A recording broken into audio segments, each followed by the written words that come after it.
જય શ્રી કૃષ્ણ મિત્રો, ઉત્સવનો મહિમા ચેનલમાં આપનું સ્વાગત છે. મિત્રો, આપણી ભારતીય પરંપરામાં લગ્નને એક સંસ્કાર ગણવામાં આવે છે. લગ્ન સંસ્કારથી પુરુષ અને સ્ત્રી પતિ પત્ની બને છે અને પોતાનું નવું સહજીવન શરૂ કરે છે. પરંતુ લગ્ન એ માત્ર બે વ્યક્તિને જ નહીં, પરંતુ બે પરિવારોને જોડતું બંધન છે. લગ્ન સમયે દુલ્હનના મનમાં પોતાના પરિવારથી અલગ થવાનું દુઃખ હોય છે, પણ દુઃખ પાછળ પણ ખુશી છુપાયેલી હોય છે. કારણ કે દુલ્હન લગ્ન સમયે પોતાના પપ્પાની લાડકીમાંથી કોઈની પત્ની બનવા જઈ રહી હોય છે. સોળ શણગાર સજી અને સૌથી સુંદર નારી બનવા જઈ રહી હોય છે.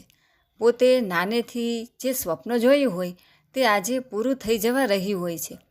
પોતાની માતાનો પ્રેમ, બહેનની વાતો, ભાઈનો ઝઘડો અને પોતાની બહેનપણીઓનો સાથ છૂટશે તે વાતનું તેને દુઃખ તો થાય છે, પણ મંડપમાં બેસી અને હાથ પકડી અને 4 ફેરા ફરવાની ખુશી પણ હોય છે.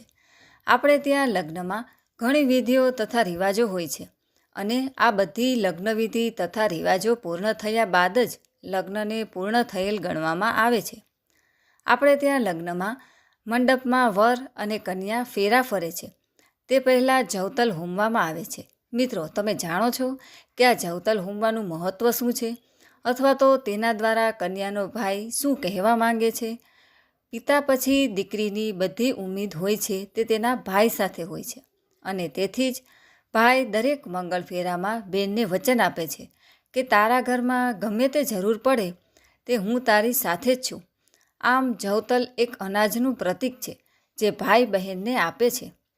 મિત્રો, આશા છે આ વિડીયો તમને પસંદ આવ્યો હશે. વિડીયો પસંદ આવે તો તેને લાઈક તથા શેર કરજો અને અમારી ચેનલને સબસ્ક્રાઈબ જરૂરથી કરજો તથા પાસે રહેલ બેલ આઇકનનું બટન જરૂરથી પ્રેસ કરજો, જેથી અમારા નવા વિડીયોની નોટિફિકેશન તમને મળતી રહે.